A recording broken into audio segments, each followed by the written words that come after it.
Hey everyone, so on this episode of Make It with Calvin, I'm going to be discussing my opinions so far on the Amazon Basics GoPro chest mount and if it's really worth buying or not. So let's talk about it.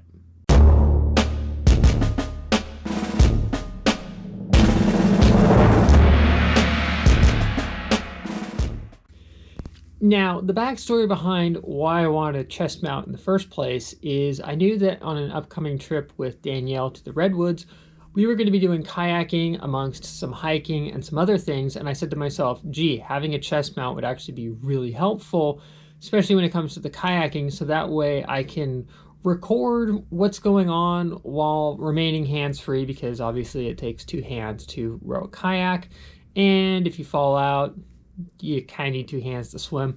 Good things like that. So the other idea was, when we went on hikes, I've always wanted to kind of capture what really the duration of the hike is like, because what you really see in the video is just a very, very condensed version of it. And the signage at some of these parks is quite honestly pretty abysmal. So I figured it might not be a bad idea if we just had, a hyperlapse of us going along the trail. And for people who want to watch that, they can get a better idea of what to expect, things like that. Why not get a chest mount?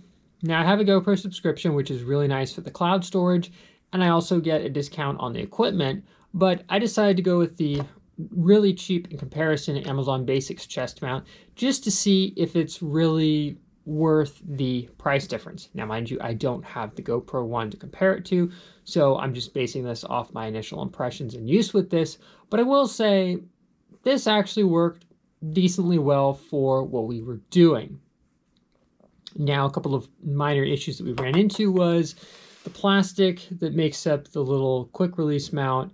Sadly, when we went to try and pull this off, we weren't pushing very hard, and one of the tabs literally snapped off as I was trying to do that. Now, thankfully, because of the design of this, it still held itself in place, but if we were doing anything super extreme, I would not have trusted it. And I do know, I will disclaimer this by saying, I do know from the 3D printing community that for a while there was a huge problem with certain plastic blends coming out of China that were so brittle, things were snapping on their own, or it was not taking much force to break it. So I'm not entirely sure if this is from that batch or not, but just something to keep in mind. I have not tried this with a standard GoPro mount, but I would assume it would probably be a close enough fit, but that's just something to keep in mind. Thankfully, the overall of this did not have that issue, but I definitely was a little more apprehensive once that happened. Now I'm going to play a quick montage here of pretty much what we used the chest mount for, so you can get an idea that it was more than just cruising around on a simple trail. Alright, let's try this again. You lead the way. Remember, this is just a test drive of it.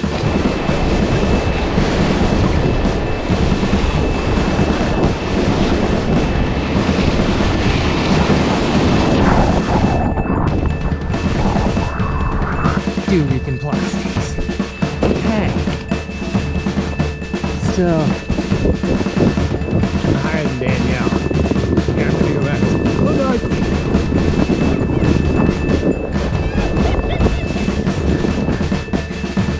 Did you at least record that?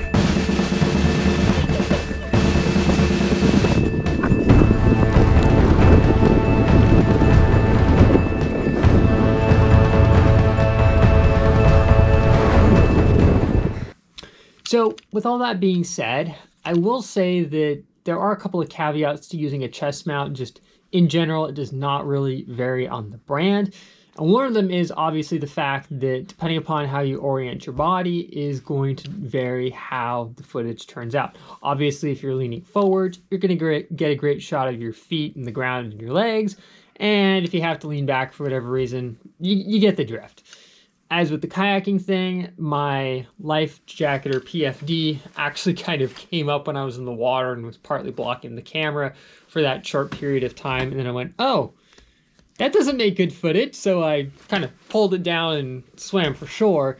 But I'm only mentioning that just to keep in mind that if you do have a chest mount, you might have to slightly modify what you're doing. And one other thing is you might want to also put a small extension on here so you have a little more flexibility with how you can position the camera. That is not a brand specific issue. Now going back to this, other than the arm on this cracking, which I'm not going to lie was a little bit unnerving, thankfully it never escalated into anything else. I do have to say though, overall, I was actually pretty impressed with the chest mount, especially for the price. Now, like I said before, if you're going to use this for anything super extreme or where dropping the camera actually poses like a life and death risk, I would either consider tethering the camera to yourself in a secondary method and or getting the GoPro brand one. But just for, general, hey, I'm walking the dog and I want to film that, or I like doing, biking around the neighborhood and I want to film that, or things like that. I think this is actually worth it for the money, so long as you understand it's cheaper for a reason. Now, if you want to purchase one of these, I do have an affiliate link down below. It does help the channel out considerably if people use that. No pressure to use it though. It's completely up to you. Trust me, I spent my own money for this thing, so all the opinions are still my own, affiliate link or not. So, hope you guys enjoyed this, and I'm going to go find some more useful uses for this in the near future, because I'm not going to lie, this thing is pretty handy. So, see you guys next time on Make It With Cal.